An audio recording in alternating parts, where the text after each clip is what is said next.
Well, prom season is in full swing across mid-Michigan. In Genesee County, a local school district is sending a very bold message, warning students about the dangers of drunk driving. Their campaign includes shocking images and a first-hand account about the dangers of impaired driving. NBC 25's Walter Smith-Randolph picks up our story tonight from Mount Morris's E.A. Johnson High School. It's not every day you see a hearse in a high school parking lot, but that's the point. We've had people all week stopping, pulling over, getting out of their cars, looking at the car.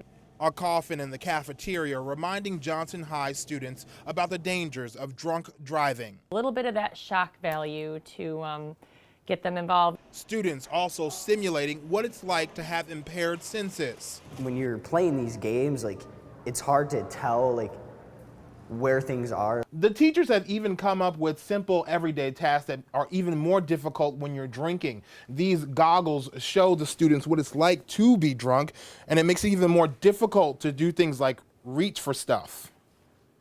They think that they're invincible and that I can do this, I can drive, no problem, I'm coordinated. But when they find out that they can't even reach for something, then they realize that, hey, when I am drinking something, I'm not going to be able to have reaction time.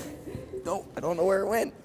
It tells us, drinking while driving, that it's very dangerous. Teachers bringing in a so-called professional drunk driver. Got away with it thousands of times, but the one time I didn't get away with it. Tom Aline paralyzed in a drunk driving accident in Muskegon.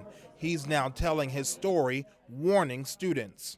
I'm grateful I only hurt myself. If I'd have taken somebody else's life, that's something I wouldn't have been able to live with, and I don't want them to have to deal with that. These images are a stark reminder to students to make the right choices. In Mount Morris, Walter Smith-Randolph, NBC 25 News. The Mount Morris prom is tomorrow night. School officials tell us they haven't had a drunk driving incident since they began this program.